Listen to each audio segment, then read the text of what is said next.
The story of Majestic 12 begins not with a known historical event, but within the shadowy confluence of post-war paranoia and a truly bizarre incident in the New Mexico desert.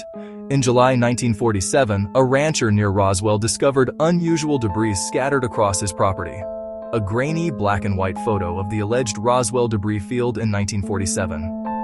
The local military airbase initially announced the recovery of a flying disc, a sensational admission that was retracted almost immediately and replaced with the far more mundane explanation of a weather balloon.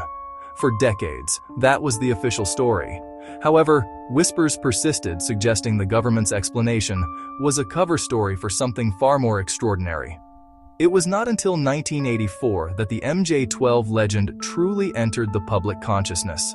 A roll of undeveloped 35mm film was anonymously delivered to a UFO researcher named Jaime Shendera. When developed, the film revealed what appeared to be photographs of top-secret documents. These papers, known as the Eisenhower Briefing Document, outlined the formation of a clandestine committee by President Harry S. Truman in 1947. This committee, Majestic 12, was allegedly composed of 12 of America's most prominent scientists, military leaders, and intelligence officials.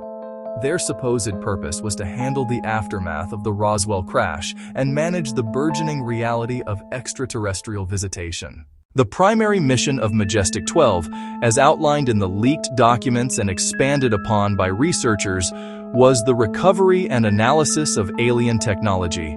The Roswell incident was the centerpiece of this claim. Proponents allege that MJ-12 operatives descended upon the crash site, securing the area, confiscating all evidence, including the craft itself and the bodies of its non-human occupants. This retrieval operation is said to have been swift and thorough, with local law enforcement being actively misled and the press being turned away. The stories paint a picture of a highly efficient and ruthless organization, capable of locking down a vast area and silencing any potential leaks from the very beginning. Beyond simple recovery, the MJ-12 story often includes the far more sensational claim of a secret treaty. According to some versions, the group eventually established contact with the surviving alien race, or perhaps another one entirely. This led to a clandestine agreement. In exchange for advanced technology, anti-gravity propulsion, directed energy weapons, breakthroughs in materials, science, the U.S. government, through MJ-12, allegedly agreed to turn a blind eye to a limited program of human abduction by the aliens for biological study. To enforce this wall of secrecy, the legend incorporates the sinister figures known as the Men in Black, or MIBs. The core of the MJ-12 case rests on a handful of documents that have been intensely scrutinized by believers and skeptics alike. The initial Eisenhower briefing document was just the beginning. Over the years, other papers have surfaced, including the Cutler-Twining Memo, 1954, and a supposed Special Operations Manual. The Cutler-Twining Memo, found in the National Archives, is a note from presidential aide Robert Cutler to General Nathan F. Twining, which mentions an MJ-12 SSP, or Special Studies Project. While some researchers see this as confirmation, skeptics say the memo could be a clever forgery in the archives. The most damning official assessment came from the Federal Bureau of Investigation. After analyzing the key MJ-12 documents, the FBI declared them completely bogus. Their analysis pointed to several inconsistencies.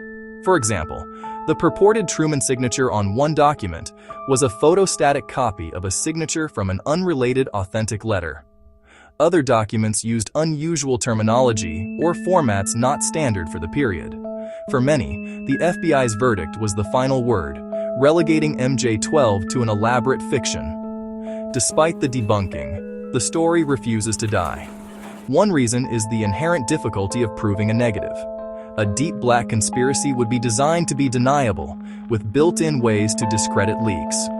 Proponents argue the FBI response looks exactly like what you'd expect if the conspiracy were real. So, why does the Majestic 12 story continue to hold such a powerful grip on the public imagination?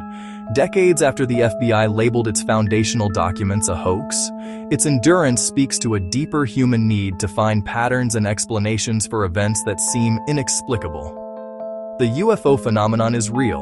People see things in the sky they cannot identify. The MJ-12 narrative provides a comprehensive, if dramatic, explanation for this phenomenon, weaving together disparate sightings, witness reports, rumors into a single cohesive tapestry of secret history. It offers a sense of order in a world of uncertainty. The story taps into a profound and growing distrust of government. Post-war era, the Cold War, revelations about government secrets, MKUltra, the Snowden leaks have created fertile ground for clandestine theories. The idea of a powerful, unelected group making consequential decisions in secret is no longer as far-fetched as it may have seemed in 1947.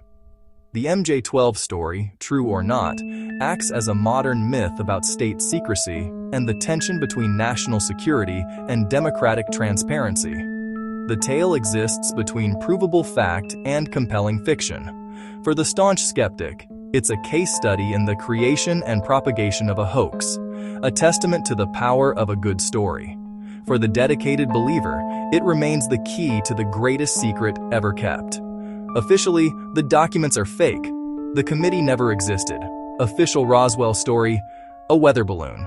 And yet, questions linger. Ambiguous evidence, the persistent feeling that we are not being told the whole story. You don't have to believe in alien treaties or secret committees to see the cultural significance of MJ-12.